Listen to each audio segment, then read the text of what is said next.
I'm just going to give you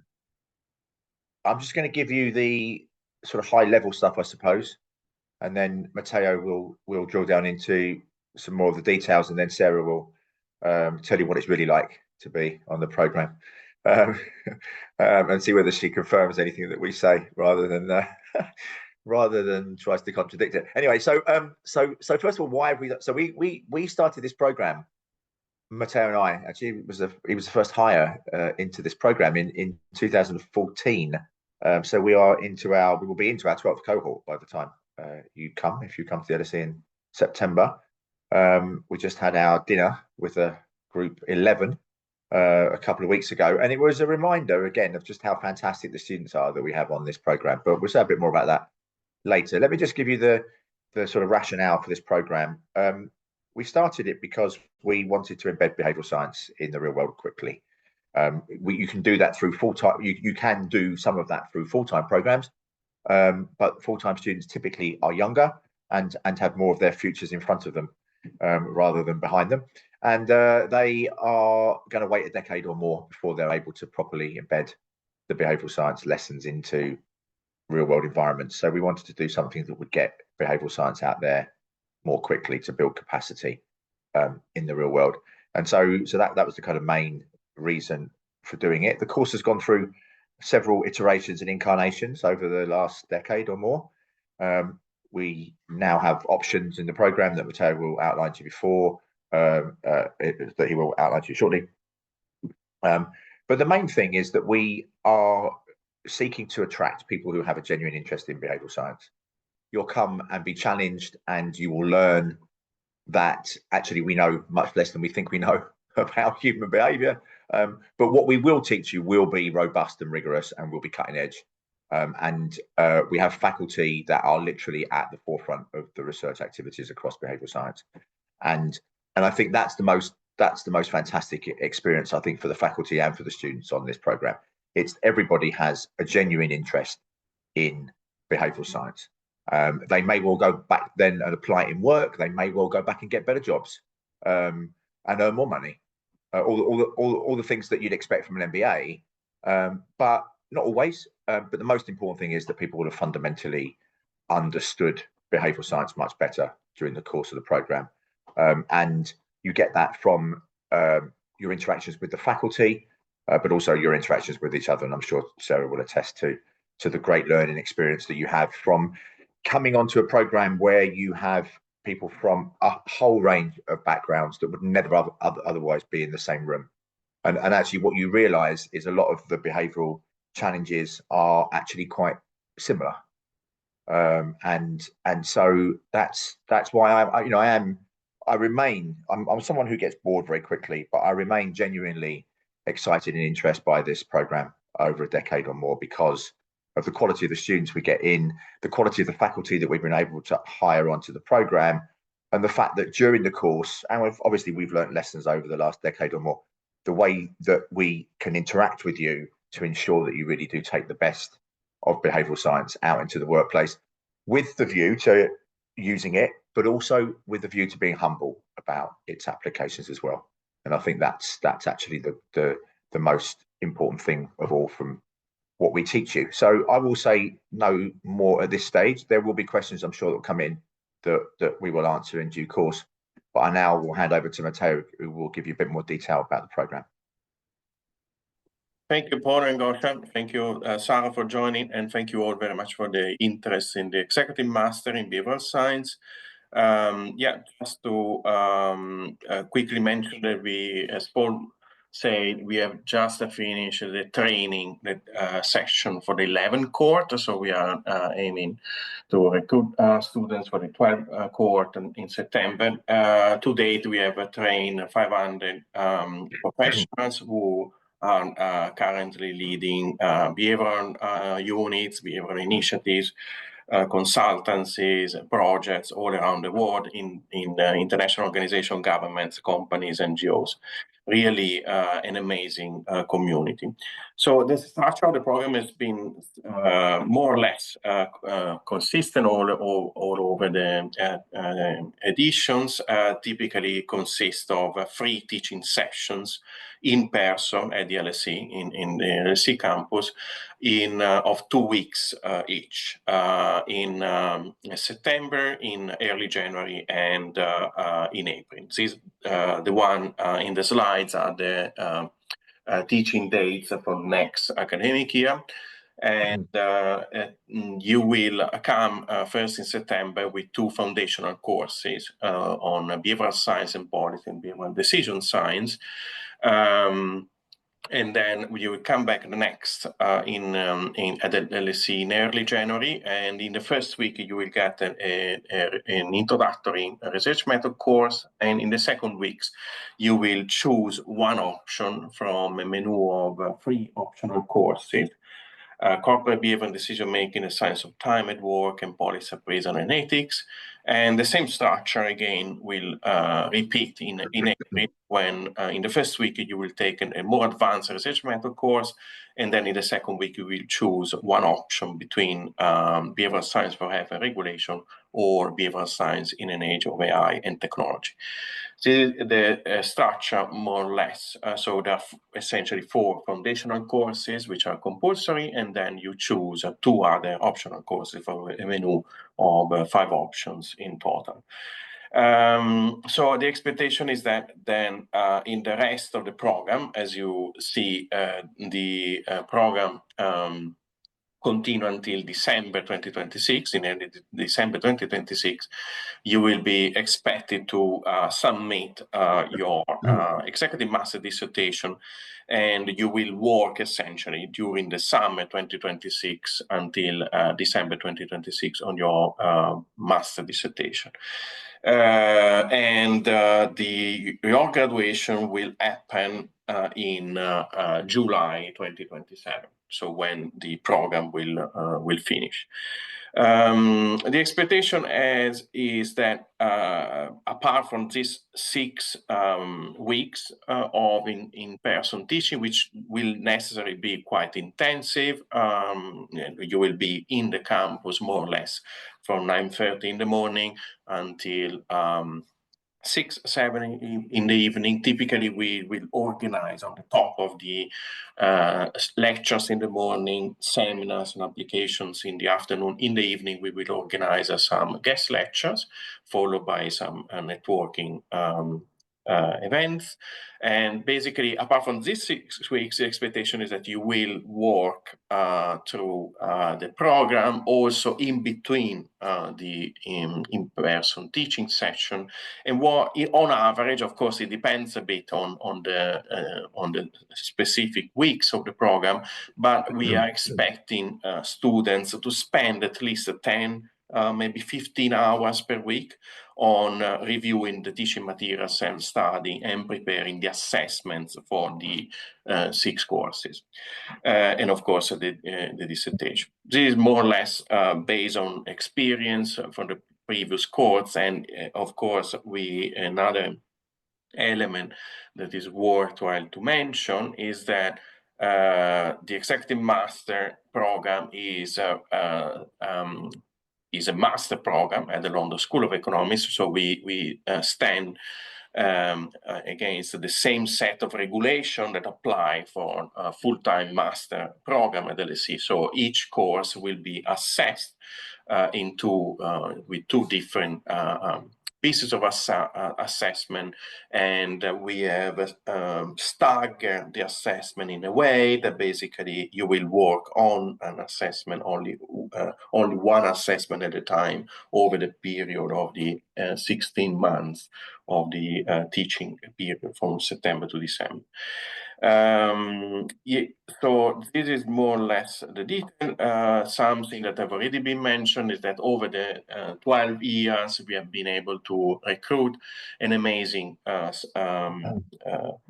set of lecturers and teachers who are not only excellent teachers, but also they are world-leading researchers in their own field, and we are extremely proud of the teaching staff and the teaching faculty of the program. And another central component is the community of the alums of the program, which is, as I said, is 500 people by now, and we are constantly trying to bring back the alums of the program to the program for guest lecture, for application, for networking events, and also for the regular alums conference that we organize every year in July in occasion of the graduation. And I think the moment is about right, maybe to ask one alumna of our program, Sarah Nicole, if she want to share something about her experience. Thank you, Sarah, for joining us. Thanks so much, Matteo. Yeah, I'm happy to be here today. So I love this program, and really it came down to, in choosing it, there were 4 main components that I found really resonated with me, that really worked out well while I was taking it. So I really liked the format of the program, that you're 2 weeks on site and then you go home to do your assessments, and they do spread them out so that you only have to work one on a time. I liked the structure of the courses. They built on each other, and they helped prepare you to write a dissertation. They really helped you on the statistics side, because I don't know about all of you, but I was nervous about the statistics because I have a background in adult education and in customer success, so I hadn't done too much statistics. And then I really liked the application to real world. I used a number of my assignments right away in my job. I'm a director of customer success working with strategic global accounts. So I applied it immediately with a number of areas, like applying gamification to drive learning in organizations, because I work in the learning field, and used the decision science course to help me with assessing accounts across a whole bunch of criteria. That was really useful and something we're using throughout my organization now. And then, so the 4th area that I found really good with the course was the cohort. And as Paul mentioned, and Matteo, really is a great group of people. You get to know each other over the 3 time periods that you're together. And I'm really looking forward to the grad this summer, where we'll have the conference as well, and the opportunity to get together. And not only is it through LSE that we get together, but people are working on projects together now. They're going to other conferences. I know there's one coming up, Gossi is going to in Abu Dhabi. I'm going to one in Ontario for decision science, and you see other people in your cohort, those things too. So I just highly recommend the format of the course, and I found it really applicable to my work in driving learning in organizations. So yeah, thank you so much for that, Sarah. And can I just add something to the program structure, because it's an odd duration, 16 months rather than 12. And the reason for that, there is a very good reason for that, is because we wanted to extend the dissertation period for the executive students. On the full-time programs, you're really basically doing a dissertation in like the month of July or June and July or whatever. And you really can't do a proper piece of work justice in that short period of time. Whereas you have a much more extended, 2 or 3 times that time to do a proper dissertation, as it were, that enables you to properly test something and to write it up in a way that in some cases even turn into peer review papers, but even when they don't, they're a really substantive piece of work that people can draw on in their day jobs. And so that's why we have it over 16 months, if you were wondering why. Yeah, I think that's everything. I think that's everything from us for now, at least. I'm sure there will be questions, and we stand ready to answer them. Oh, and actually, whilst you're thinking of that, I'd like to say something else about what I think the program had. Matteo and Sarah might disagree, but we actually enjoy ourselves and we get on well together.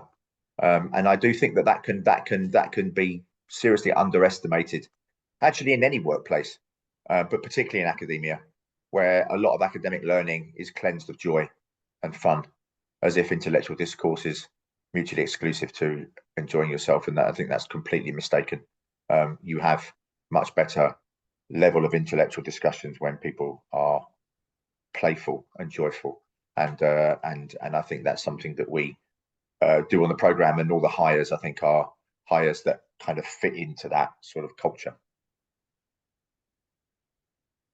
Yes, I would agree. And you know, and something, Paul, with the structure of the program, people may wonder about the 2 weeks that you're there, and if you have to work over the weekend, but because you're doing one course 1 week and a different course the next week, there isn't work over the weekend, so that you can connect with your cohort and do other things on the weekend, like we went to shows and different stuff in London. So it does really make for a really good experience, because you're doing the assessments after you're in London. You have that time to connect when you're in London.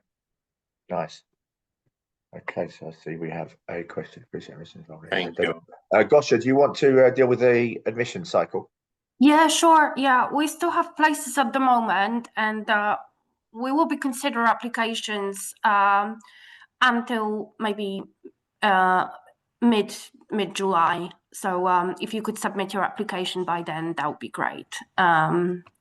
Just the sooner, it's quite a long bureaucratic process, the admission process. So the sooner you submit, the better it is, because you will need time to prepare and to sort out all your documents before coming to LSE and being registered. So I'd recommend you apply by mid-July at the latest. Thank you.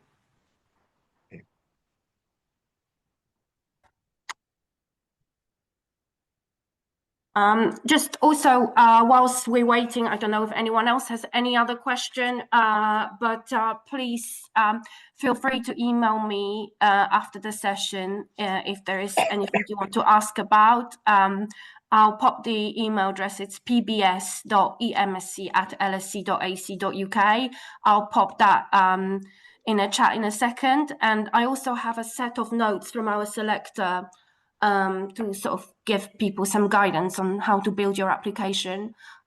So if you get in touch with me after the session, I'll be happy to share these with you. We have another questions from... So let me thank you very much for your question. Could you read the question, Paul? Because I think maybe people cannot see the questions, or at least summarize the question, because I think people can't see thank you. them. Good to know, Gosha. Thank you for that.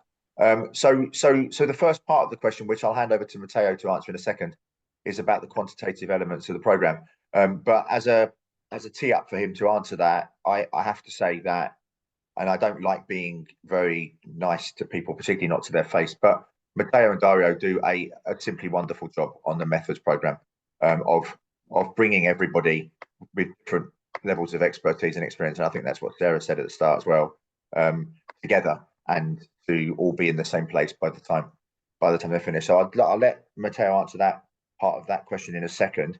The second part is about the average profile of participants on the program. No one on our program is average. That's the first thing to say. Is everybody is absolutely special. The one thing I think they do, I think the one thing that they share, and this comes through in your personal statements, really, is a real appetite and hunger and enthusiasm for behavioural science. That's much more important to us, I think, and I think it's why we've been so lucky. I mean, maybe luck isn't it, in having such fantastic students across all of the years.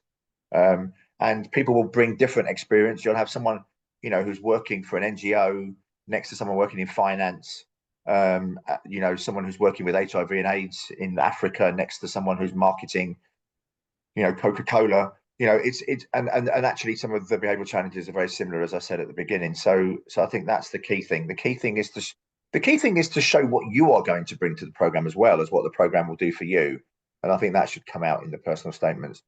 And then when you graduate, is the degree a standard MSc? It's an EMSc,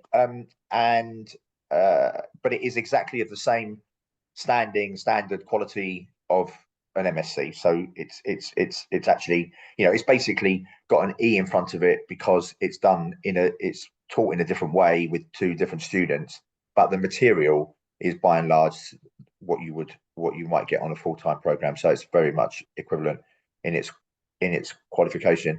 Matteo, you say something about the methods program and the quantitative element. Thank you very much. Yeah, I completely agree. The vibe in the executive master program is amazing. we are really proud and delighted to attract the most, the brightest, and the most motivated people in the world who want to learn the science behind human behavior. Related to that, we are not assuming any previous exposure to quantitative methods or research method of any sort. So basically, we cover absolutely everything from scratch in a sequential way. We build over the methods and the quantitative methods also in different courses, and so there is no expectation at all that you know quantitative methods before coming to the program, and we start from scratch. And we have cut, I would say, pretty successfully to cover the basic elements of designing RCT, designing an experiment, designing a survey, conducting some quantitative analysis of the data with people that have very various backgrounds, from law to architecture, from medicine to English literature, to any type of academic background. I don't know whether Sarah want to say something about this one, but I think we are pretty clear that we don't require any previous quantitative knowledge before coming to the program. To build on that, Matteo, definitely it was designed so that you don't have to have done quantitative studies beforehand. It really, they even suggested simple books to read before we came for the January session where we got into the quantitative pieces. And it was really helpful. And for me, coming from I have an undergrad in history and a master's in adult education, and I was able to do it. So if I can do it, I think anybody can. Yeah, thank you. I mean, it was one of the changes. I said we made some changes from the first cohort to this, and we only had one methods course in the first few years. We now have 2 methods courses, which enable us to bring everybody up to the same level. There was a question about fees. I think all that information is available on the I've answered that, Paul. website. But Gosha, you can maybe say something about that. I've already answered to the person who who's responded, but the fees for 25-26 sessions are £41,500. Okay, that's what better value for money is there out there in the marketplace? What support is available for students while working on their dissertations? Yes, they are working remotely in their home countries versus on campus like traditional master's students. I mean, we are available as supervisors in the same way for our full-time students as we are for our exec students. So there is no difference in terms of the contact. And of course, you know, the world is a different place since COVID, and so a lot of interactions take place online, even for the full-time students who often disappear in the summer anyway. And so we are available, and we're also available. It's worth saying, whilst you're working on your formative and summative assessments, we have office hours where we make where we look at the program and the timetable and make ourselves available at the key moments when you would like to discuss submissions with us. So there isn't very much difference then between the full-time and the exec. It does have EMSC on it, does it? On the No, I didn't think it did. MSc. Does it just say MSc? I thought it just says MSc. Okay, no, yeah. Matteo, do you know? I thought. No, I don't. I actually haven't seen anyone. I haven't actually seen anyone's graduation certificate, whether it has an E on it or an MSc on it. Maybe they all just say MSc. Maybe that's what they all say. But they are equivalent. I mean, that's the point. Yeah, I didn't think. I've checked with Therese, and in the past she told me there is no executive mention on the certificate. Right. Okay. Okay, Cool. Okay, cool. Thank you. Science, Master of Science certification. Oh yeah, okay, Master of Science. Okay, cool, nice. Other examples of international students in the MSc Behavioural Science staying in the UK? Yeah, but Matteo and Gosha, you have closer access to the alumni than I do. I'm sure that must be the case. We had someone come to do a guest lecture. I think her name was Lindsay, and she had stayed in the UK afterwards. And there's one. Yes, I know Lindsay. Yeah, Lindsay does some stuff with Forbes. yes, she's an example of someone who did stay in the UK. The students come from, I mean, we had, I mean, it sort of ebbs and flows in terms of international students and Londoners. We had some more Londoners, relatively speaking. I think maybe on the earlier programs, less so now. There always seems to be one place in the world that gets represented each year, but that seems to be quite random. I think we had some people from Vancouver. Always seemed to be 3 or 4 of them from one year, and then the next year it was some of 3 or 4 from Singapore or whatever. But we have a few from Latin America this time. It kind of moves around. And then the next question is there a timeline for picking dissertation topics? There is. One thing we've learned, again, from doing this several years now, is that we try to have those conversations later rather than earlier, because students keep changing their mind, and that not in a bad way, because as they do one course, they get excited by what they want to do as a dissertation based on that course, and then they do the next course and then they get excited by that. So we've left those conversations a little later so students can go through the full program first and then start deciding on their dissertation topics. And I think very rarely will a student end up doing what they thought they would do at the start.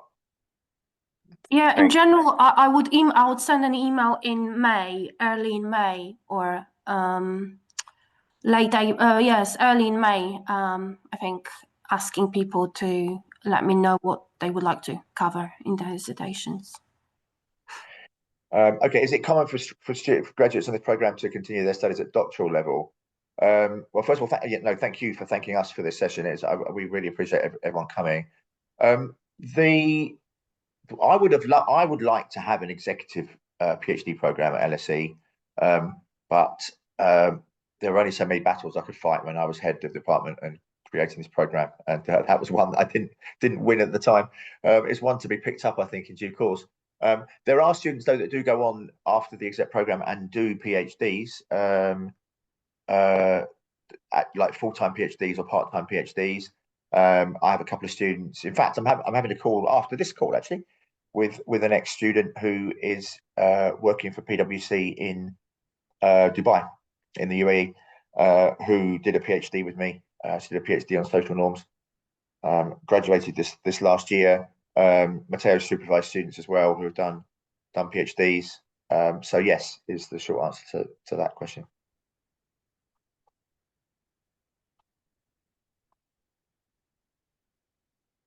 Okay, anyone else?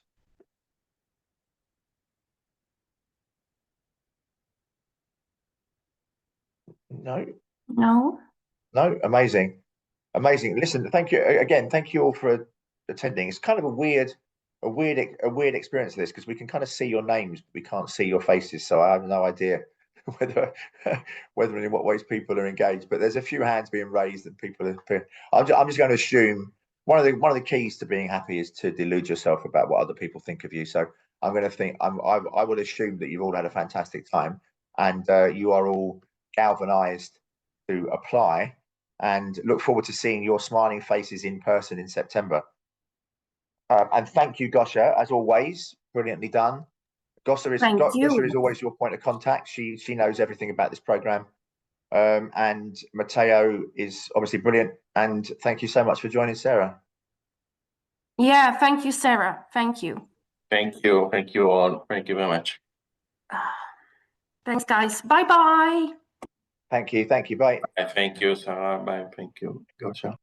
Nice. Thanks again, Sarah. That's really greatly appreciated. It's always great to have someone from the program speak to it. Oh, All right. Thanks, guys. Thank you so much. Thank you. Bye-bye. Thank you. Bye-bye.